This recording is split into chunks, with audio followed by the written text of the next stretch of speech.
नमस्कार, मैं हूं डॉक्टर प्रसून। आज जानेंगे सट्टा बाजार आखिर महाराष्ट्र और झारखंड चुनाव में किसके सर पर सजाएगा ताज।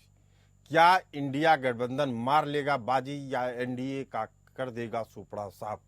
आज दोनों जगहों पर मतदान हुए, जिसके बाद एग्जिट पोल भी आ रहे हैं, यानी नतीजों से पहले नतीजे आपको बताए जाएंगे। सवाल है कि इन एग्जिट पोल्स की क्या प्रासंगिकता है, क्योंकि कई मौके पर ये एग्जिट पोल पूरी तरीके से गलत साबित हुए हैं।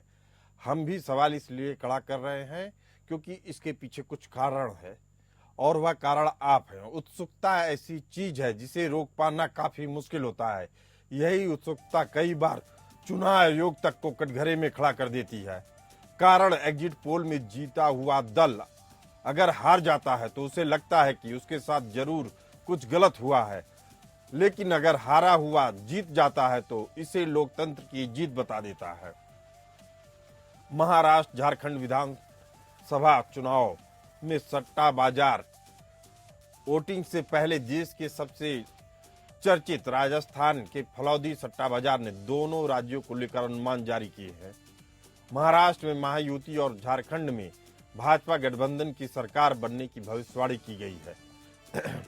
इससे पहले कि आप कोई राय बनाएं, यहाँ जान ले कि एग्जिट पोल से होता कैसे है, कब शुरू हुआ और कितने नंबर से अब तक पास और फेल हुआ। सबसे पहले एग्जिट पोल अमेरिका में 1936 में शुरू किया गया। तब न्यूयॉर्क शहर में राष्ट्रपति चुनाव का सर्वे कराया गया। यह एग्जिट पोल जॉर्ज गैलप और क्लॉड रॉबिन्सन ने शुरू किया। इस एग्जिट पोल में सामने आया कि फ्रैंकलिन डी रूजवेल्ट चुनाव जीतेंगे, और एग्जिट पोल सही साबित हुए। इसके बाद एग्जिट पोल चर्चित हो गए। 1937 में ब्रिटेन, 1938 में फ्रांस में एग्जिट पोल हुए। भारत में एग्जिट पोल की शुरुआत 1996 में हुई। महाराष्ट्र विधानसभा चुनाव 2024 को लेकर भी फलोदी सट्टा बाजार के सटोरियों ने अपनी सियासी भविष्यवाणी की। अनुमान है कि महाराष्ट्र में भाजपा की अगुवाई वाले महायुति गठबंधन को 144 से 152 सीटें मिल सकती हैं। मतलब महायुति बहुमत से सरकार बनाने जा रही है। हम बार बार सट्टा बाजार की भविष्यवाणी आपको बता रहे हैं। इसका कारण यह है कि एग्जिट पोल की विश्वसनीयता काफी घट गई है और संदेह के घेरे में है। भारत में पहला एग्जिट पोल 1996 में centre for the study of developing societies ने किया। एजेंसी ने अनुमान लगाया कि लोकसभा चुनाव में बीजेपी की सरकार बनेगी। लोकसभा चुनाव के नतीजे एग्जिट पोल के मुताबिक ही आए। इसके बाद 1998 के भी लोकसभा चुनाव में एग्जिट पोल सही साबित हुए, मगर 2004 में यह पूरी तरीके से फेल हो गए। सभी एग्जिट पोल अटल सरकार की एनडीए की वापसी बता रहे थे, लेकिन जीत गई कांग्रेस वाली यूपीए। इसके बाद 2009 के चुनाव में भी एग्जिट पोल फेल हुए। सभी भाजपा की वापसी करा रहे थे, लेकिन फिर जीत गई यूपीए। 2014 के एग्जिट पोल में बीजेपी की जीत का अनुमान तो लगाया गया, लेकिन बीजेपी अकेले दम पर सरकार बना लेगी यह कोई नहीं कह रहा था। 2019 के लोकसभा चुनाव में एग्जिट पोल में बीजेपी की सरकार का अनुमान लगाया गया, और नतीजे एग्जिट पोल के मुताबिक ही आए। हालांकि इसमें भी भाजपा की सीटें कम होती दिखाई गई थी, लेकिन भाजपा की सीटें 2019 में काफी बढ़ी दिखी। फिर 2024 में कई एग्जिट पोल भाजपा को 400 पार तक के पहुंचा रहे थे, लेकिन भाजपा 250 पार भी नहीं हो पाई। हाँ, सरकार जरूर बन गई। इसी तरह से बिहार विधानसभा का 2015 का चुनाव हो, दिल्ली का 2020 विधानसभा चुनाव, या मध्य प्रदेश 2023 का विधानसभा चुनाव, हाल में ही हुआ हरियाणा विधानसभा चुनाव एग्जिट पोल के ठीक उलट आया। उसके नतीजे एग्जिट पोल के ठीक उलट आए। झारखंड में विधानसभा की कुल 81 सीटें हैं, एक निर्वाचित सीटें हैं। बहुमत का आंकड़ा 41 सीटें हैं। राजस्थान में जोधपुर के पास स्थित भलोदी सट्टा बाजार का अनुमान है कि झारखंड में भाजपा गठबंधन को करीब 55 सीटें मिल सकती हैं। सट्टा बाजार के आंकड़े इसलिए क्योंकि एग्जिट पोल के नतीजे अक्सर चूक करते दिखते हैं। एग्जिट पोल की ही बात करें तो महाराष्ट्र की बात करें तो 2019 में विधानसभा चुनाव में सभी एग्जिट पोल को मिलाकर बनाए गए पोल ऑफ एग्जिट पोल्स में महाराष्ट्र में बीजेपी शिवसेना गठबंधन को 211 सीटें मिलती दिख रही हैं। वहीं कांग्रेस एनसीपी गठबंधन के खाते में 64 सीटें मिलने का अनुमान है। इसके अलावा अन्य के खाते में 13 सीट जाने के आसार हैं। बता दें कि महाराष्ट्र में बीजेपी शिवसेना ने मिलकर चुनाव लड़ा। वहीं कांग्रेस ने शरद पवार की पार्टी एनसीपी के साथ चुनाव से पहले गठबंधन किया। महाराष्ट्र में विधानसभा की कुल 288 सीटें हैं और बहुमत का आंकड़ा 145 है। 2019 में इंडिया न्यूज और पोल स्टार्ट के एग्जिट पोल्स में कहा गया कि बीजेपी शिवसेना गठबंधन को 194 से 203 सीटें मिल सकती हैं। इसके अलावा एबीपी न्यूज और सी वोटर्स के सर्वे के मुताबिक बीजेपी शिवसेना गठबंधन को 204 सीटें मिल रही थीं, जबकि कांग्रेस और एनसीपी गठबंधन को केवल 69 सीटें मिलती दिखाई गईं। टाइम्स नाउ के एग्जिट पोल्स के अनुसार बीजेपी शिवसेना गठबंधन को 230 सीटें मिलती दिखाई गईं। हालांकि रिजल्ट आया तो महाराष्ट्र की कुल 288 विधानसभा सीटों में से बीजेपी को महज 104 सीट पर जीत मिली। एग्जिट पोल्स का सफर कई बार उतार चढ़ावों से भरा दिखाई देता है। कई बार एग्जिट पोल फेल हुए तो कई बार पास। लेकिन एग्जिट पोल्स के नतीजों को लेकर लोकतांत्रिक प्रक्रिया पर सवाल उठे तो क्या करें। बात 2014 महाराष्ट्र विधानसभा चुनाव की करें तो 2014 के महाराष्ट्र विधानसभा चुनाव में एग्जिट पोल्स ने दावा किया था कि 288 सीटों वाली विधानसभा में लगभग 117 से 121 सीटें जीतकर भाजपा सबसे बड़ी पार्टी बनेगी। कुछ एग्जिट पोल्स ने कहा कि पार्टी अपने दम पर बहुमत का आंकड़ा पार नहीं कर पाएगी और यदि चुनाव पश्चात गठबंधन नहीं हुआ तो त्रिशंकु विधानसभा की भविष्यवाणी की गई। शिवसेना 66 से 77 सीटों के साथ दूसरे स्थान पर और कांग्रेस 30 से 40 सीटों के साथ तीसरे स्थान पर रही। एनसीपी 24 से 34 सीटों के साथ अपने पूर्व सहयोगी से पीछे रह सकती है, ऐसा बताया गया। एमएनएस 4 से 10 सीटों पर अच्छा प्रदर्शन कर सकती है। एक अन्य एग्जिट पोल में भी भविष्यवाणी की गई कि महाराष्ट्र में भाजपा 129 सीटों के साथ सबसे बड़ी पार्टी बनकर उभरेगी। हालांकि 288 सीटों वाली विधानसभा में 145 के बहुमत के आंकड़े से पीछे रह जाएगी। टाइम्स नाउ और सी वोटर के एग्जिट पोल के मुताबिक कांग्रेस और एनसीपी को करीब 43 और 36 सीटों के साथ राज्य में तीसरे और चौथे स्थान पर रहने वाला बताया गया। रिजल्ट आया तो सबके होश उड़े। 2014 में बीजेपी को 122 सीटों पर जीत मिली। शिवसेना 63 सीटों पर जीतकर दूसरी बड़ी पार्टी बनी। कांग्रेस 42 सीटें जीतकर तीसरे नंबर पर और एनसीपी 41 सीटें जीतकर चौथे नंबर पर आई। इस तरह से देखें तो एग्जिट पोल ज्यादातर समय एक अनुमान देने में कामयाब रहे, लेकिन कई बार यह पूरी तरह से फेल भी साबित हुए। महाराष्ट्र झारखंड विधानसभा चुनाव में लोगों के करोड़ों रुपए दांव पे लगे हैं। लोगों ने दलाल और सटोरियों के जरिए उम्मीदवारों पर हार जीत का फैसला लगा के रखा है। चुनाव में किसके पैसे बनेंगे और किसके डूबेंगे, हकीकत 23 नवंबर को मतगणना के बाद यह रिजल्ट सामने आएगा। अटकलों के कारण ही इलेक्शन कमीशन ऑफ इंडिया के chief election commissioner Rajiv Kumar ने कहा कि हमारे हाथ बंधे हुए हैं, लेकिन मुझे पता है कि जब इस पर मंथन होगा तो कुछ कड़े फैसले हो सकते हैं। जब भी हमारे देश में कुछ दिक्कत होती है तो उस पर मंथन होता है और रास्ता निकलता है। इसी मुद्दे पर चर्चा करने के लिए हमारे साथ मौजूद हैं मोहम्मद अमीन और हरि मोहन कौशिक जी। आप दोनों मेहमानों को बहुत बहुत स्वागत है। चुनावी विश्लेषक के तौर पे हरि मोहन कौशिक जी, आप हमारे साथ जुड़े हुए हैं। जो यह आंकड़े आ रहे हैं और एग्जिट पोल के आंकड़े आते हैं, हमेशा देखा गया है कि इसमें लब बोल हुआ 10-20% का प्लस माइनस दिखाया जाता है। क्या असल में एक राजनीतिक दलों के साथ मिलकर खेल करने की कोशिश होती है या खुद पे भरोसा नहीं होता है? हरि मोहन कौशिक जी। सर, मैं जहां तक थोड़ा बहुत जानता हूं, वो जो परसेंटेज ऑफ फ्रैक्शन जो प्लस माइनस होता है वो 0.1 से लेकर मैक्सिमम 1% तक होता है। जब उसमें 5% जोड़ दिया जाता है तो सामने वाले का अंडर कॉन्फिडेंस नजर आता है, और जैसे उसमें 20% जोड़ दिया जाता है तो उसका 10 से 20 सीटें या 10% आगे पीछे करने की बात की जाती है, कई बार 10-20 सीटों तक या इस तरीके से। तो सर, उसमें कहीं ना कहीं एक चीज दिखाई दे रही होती है कि जगलरी ऑफ डाटा होता है ना, कि मतलब वो बाजीगरी कर रहे होते हैं कि जी इतने से इतने आ सकते हैं, ताकि अगर रिजल्ट कुछ इधर से उधर हो भी जाए तो कम से कम हम एक सेफ साइड में हों और कह सकते हो कि देखो भाई इतने से इतने सीटें आ सकती हैं। अब सर हरियाणा इलेक्शन के अंदर अगर कोई ये कहता, और नॉर्मली देखा भी गया था, हरियाणा इलेक्शन में फेल इसलिए हुए क्योंकि हरियाणा इलेक्शन के अंदर इनकी सारी अजम्पशन जो थी वो फ्लॉप होती हुई नजर आई, क्योंकि उनको लग रहा था कि जून वाली हवा जो है वो बह रही। अब प्लस माइनस उन्होंने वहां नहीं किया, वरना ये सेफ साइड में क्या करते, 50 सीटें कांग्रेस को देके 10 नीचे 10 ऊपर दे देते, या 15-20 नीचे 15 ऊपर करते तो भी ठीक थे।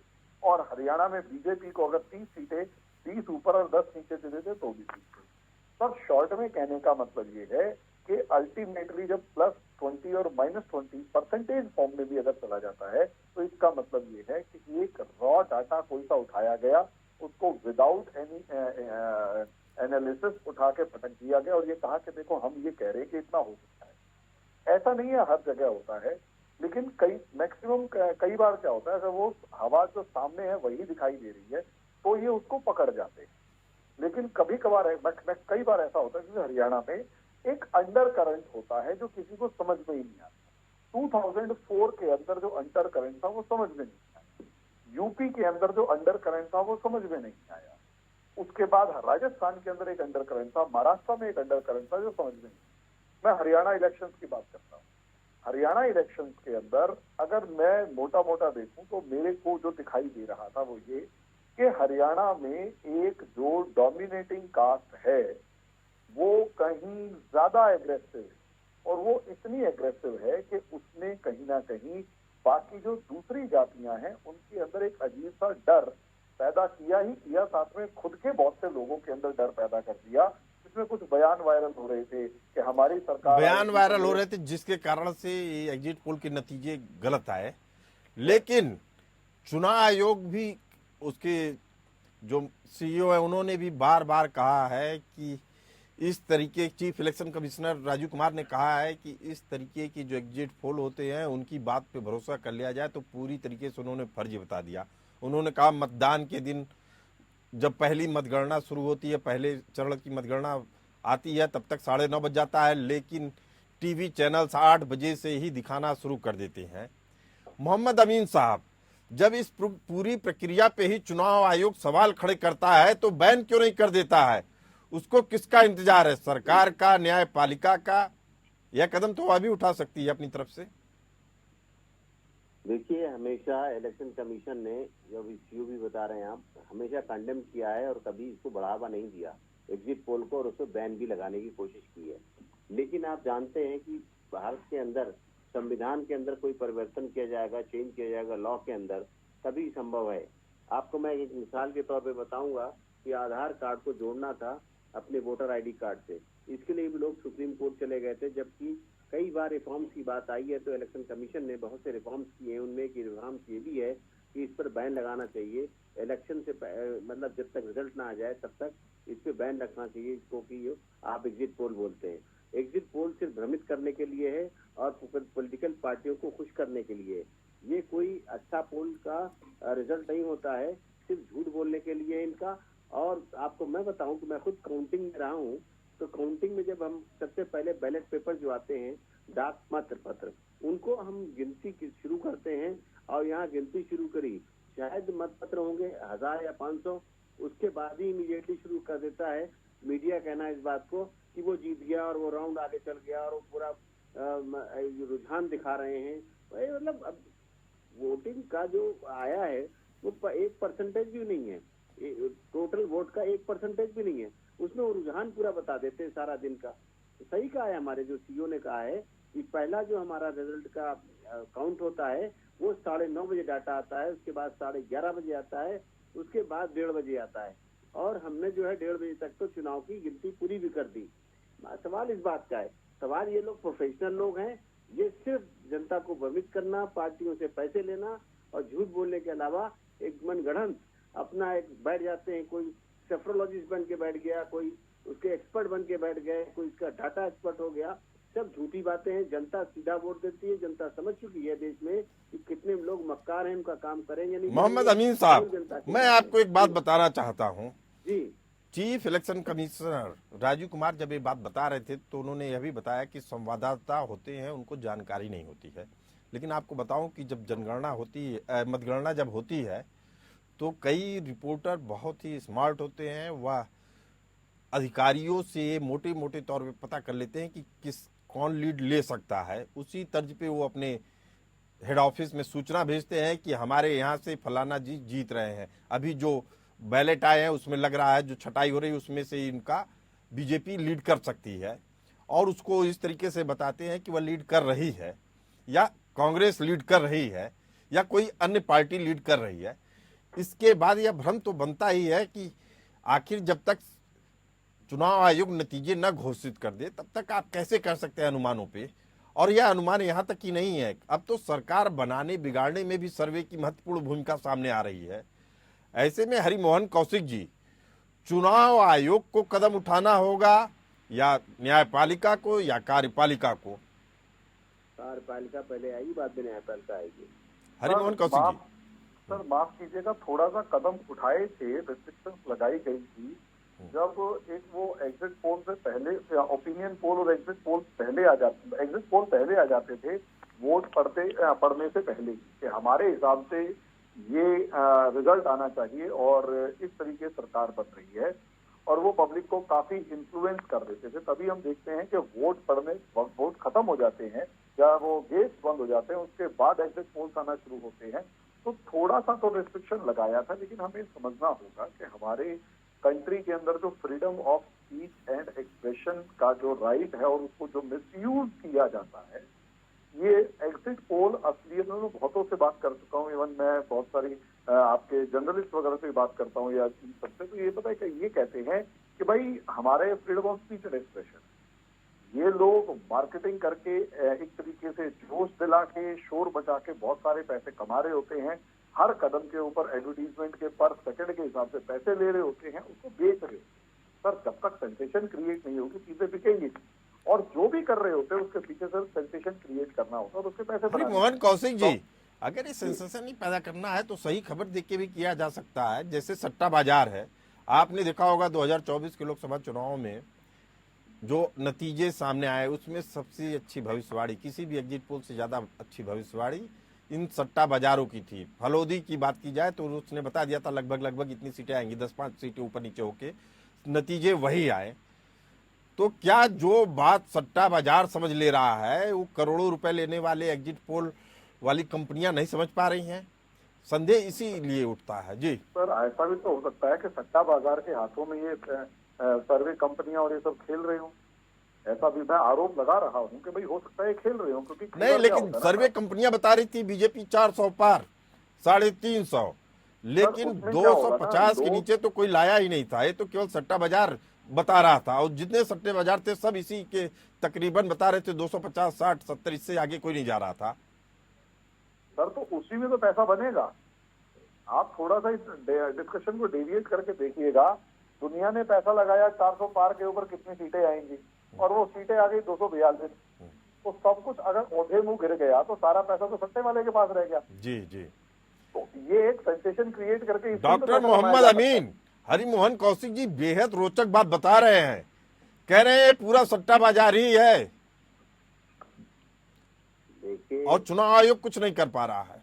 चुनाव आयोग कुछ नहीं कर पाएगा, सही बात है बिल्कुल, क्योंकि चुनाव आयोग ने न्याय मंत्रालय, जो हमारा जो नोडल का मिनिस्ट्री है वो न्याय मंत्रालय है, तो न्याय मंत्रालय को ऑलरेडी दिए जा चुके हैं अमेंडमेंट करने के लिए।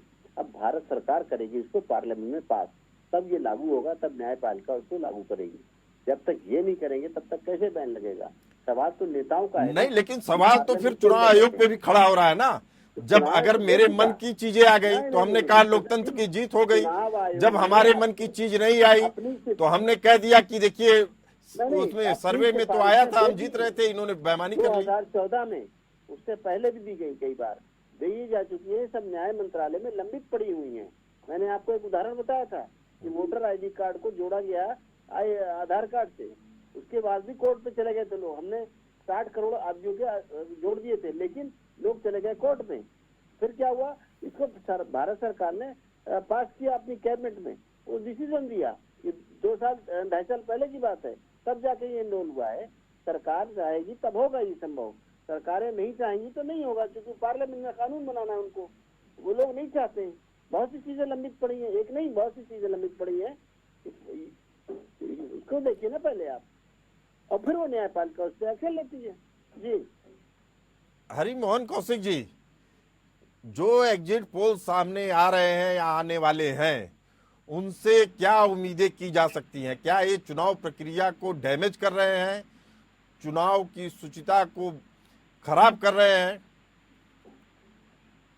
सर, पब्लिक ओपिनियन बनाना अगर किसी कानून की किताब में खराब है तो वो हाँ कर रहे हैं, लेकिन कहीं किसी कानून की किताब नहीं में हरिमोहन public कौशिक जी, opinion- यहाँ तो पब्लिक ओपिनियन बनाने वाली बात नहीं है ना। आपने जो बात कही उसी बात को मैं आगे बढ़ा रहा हूँ। ये तो तो वो सट्टा का सट्टा खेल हो बाजार गया। वाला तो देखिए, उसको पकड़ एक नहीं सकते ना एजेंसी हम कह लोग। रही है कि 400 पार और एक एजेंसी बता रही है, सट्टा बाजार बता रहा है कि 240, और आपने जो बात कही उसी को मैं दोहरा रहा हूँ। ये तो लग रहा है पूरी मिली भगत है, बड़े पैमाने पे खेल हो रहा है और जनता बेवकूफ बन रही है। सर, इसके सबूत नहीं है, इसके कोई सबूत नहीं है। इसको अगर हम इसे इस तरीके से देखें, सेबी वाले मामले में, कि सेबी के अंदर बहुत सारे लोग यूट्यूब पर आकर कहते हैं ये शेयर खरीदो वो शेयर खरीदो, तो सेबी ने साफ कहा कि जो ऑथराइज्ड ब्रोकर है उसी की बात मानी जाए, वरना सबके ऊपर एक्शन लिया जा सकता है। यहाँ पर पैसे का मामला तो है नहीं जो सामने दिखाई दे रहा हो, जनता का भी नुकसान होता हुआ फाइनेंशियली दिखाई नहीं दे रहा, सरकार बन रही है, बिगड़ रही है। तो इसमें जो खेल हो रहा है उसको सर, मुझे, अब मैं कानून का इस लेवल पर जानकार नहीं हूं कि बताऊं कि इसमें कौन कौन से जो लीगल फ्लॉज है जिसके ऊपर उनके ऊपर मुकदमा किया जा सकता है। लेकिन मैं इतना जरूर कह रहा हूं कि जिस ग्राउंड पर ये खड़े होते हैं वो है freedom of speech and expression, और जो पीछे खेल करते हैं उसके बारे में किसी को नॉलेज नहीं होती।